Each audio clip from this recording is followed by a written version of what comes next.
দেখুন, নিশ্চয়ই এটা একটা তো খুশির দিন তো আছেই। আপনারা দেখেছেন কি 15 বছর যেভাবে মানুষ পশ্চিমবঙ্গে হতাশা হয়ে গেছিলেন, মমতা ব্যানার্জি যেভাবে এখানে অপশাসন সরকার চালাচ্ছিলেন মানে প্রত্যেকটাই জায়গা অশান্তি, মানে তোলাবাজি কাটমানি ছাড়া কিছুই ছিল না। বাড়ি থেকে মেয়েরা বেরোতে ভয় করতো, বেরোলেই কিন্তু ধর্ষণ। আমাদের আজকে আমি উত্তরপাড়ায় আছি, এই উত্তরপাড়ার কথা বলছি। নাবালিক মেয়েকে নিয়ে ধর্ষণ করা হয়েছিল।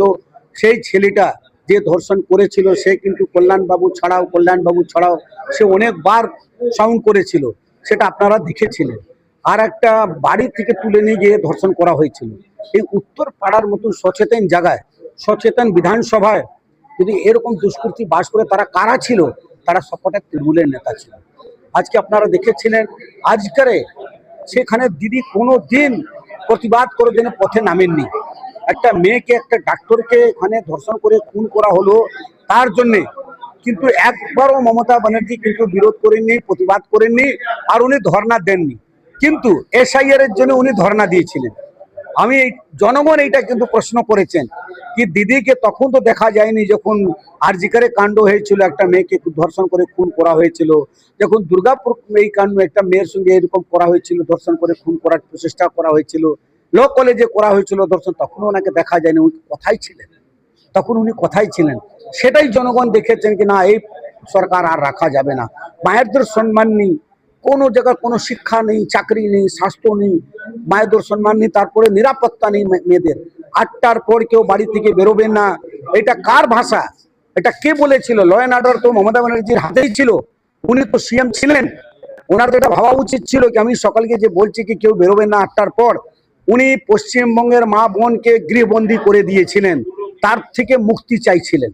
সেই মুক্তির জন্য পরিবর্তন, সন্ত্রাসের বিরুদ্ধে পরিবর্তন, 26,000 চাকরি গেছে তার বিরুদ্ধে পরিবর্তন, আজকে মা বোনদের যে সম্মান ছিল না তার জন্য পরিবর্তন, ছেলে মেয়েদের জন্য শিক্ষা নেই তার জন্য পরিবর্তন, ছেলে মেয়েদের জন্য স্বাস্থ্য নেই তার জন্য পরিবর্তন।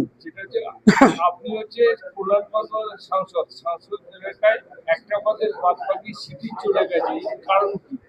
দেখুন, কল্যাণ ব্যানার্জি তো একটা এমন মানুষ আছেন কি ওনার তো নাম না নেওয়াই ভালো।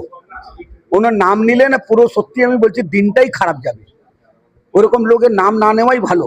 কারণ ওই লোকটা কি কি ভাষা বলেছেন আপনারা দেখুন, আপনাদের চ্যানেলের মাধ্যমে আমি দেখেছি। উনি গৃহমন্ত্রী, স্বরাষ্ট্রমন্ত্রীকে কি ভাষায় বলেছেন, এতগুলো নোংরামি ওনার ভিতরে আছে, সেটা আপনাদের টিভি পর্দার মাধ্যমে আমরা দেখতে পেরেছি। যেটা হচ্ছে কল্যাণ বন্দ্যোপাধ্যায় সাংবাদিক করে বলেছে আইপ্যাক যে নীতি নিয়েছে তাতে হারার কারণ আইপ্যাক কয়েকদিন আগে আপনাদের সরকার আটকে রেখেছিল, তার থেকে তথ্য চুরি করে নেওয়া হয়েছে, সেই কারণে হারার কারণ একটা মনে করছেন। কি বলবেন? উনি কোথায় গেছিলেন? কি পুরী বেড়াতে গেছিলেন নাকি? তখন ওনাকে তো আগে বলা উচিত ছিল না। এরা মানে জিতলে সব ঠিক আছে, হেরে গেলে এই প্যাক ওই প্যাক হ্যান্ড প্যাক। কল্যাণবাবু ফেস প্যাক লাগিয়ে শুয়েছিলেন, এই জন্য প্যাক বেশি মনে থাকে ওনার এটা বোঝার উচিত না, যেটা বলছেন উনি সেটা ভালো করে উনি বুঝুন কি বলছেন উনি। ওনার তো কোনো জ্ঞানই নেই। আরে যে প্রধানমন্ত্রী, স্বরাষ্ট্রমন্ত্রী, রাষ্ট্রপতিকে গাল দিতে পারে সেই লোকের কথাটা কোশ্চেন তো না করাই ভালো। সেটা তো বেকার লোক, থার্ড ক্লাস লোক, যে কটা শিক্ষা ও চলবে না।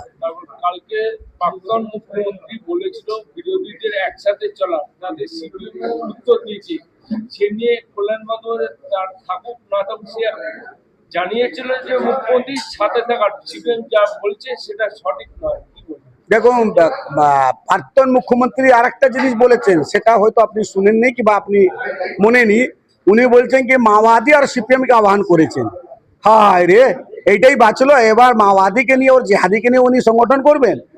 দিদি আপনার তো বিদায়ী হয়ে গেছে, আর মাওবাদীকে পাবেন না আর জেহাদিকে পাবেন না, কারণ কি এই জন্য তো আপনার বিদায়ী। আর তৃণমূল একেবারে মুছে যাবে, কোনো দলই থাকবে না, দেখবেন না কিছুদিন পরে দলটা মুছে যাবে।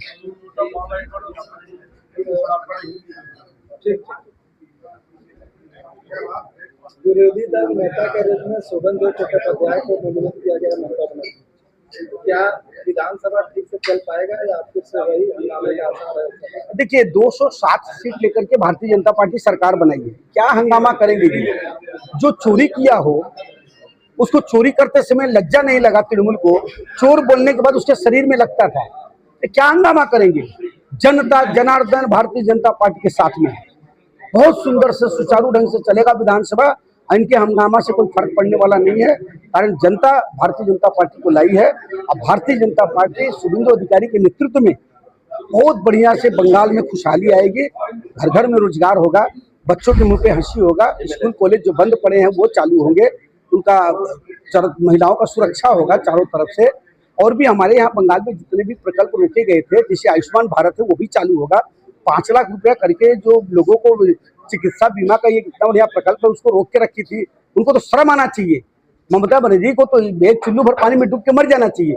बंगाल की जनता की क्या उसमें कमी थी, क्या गलती की थी बंगाल की जनता जिसका विरोध उन्होंने करके आयुष्मान भारत को रोक के रखा था? क्यों रोकी थी वो? इसका जवाब वो दे पाएंगी?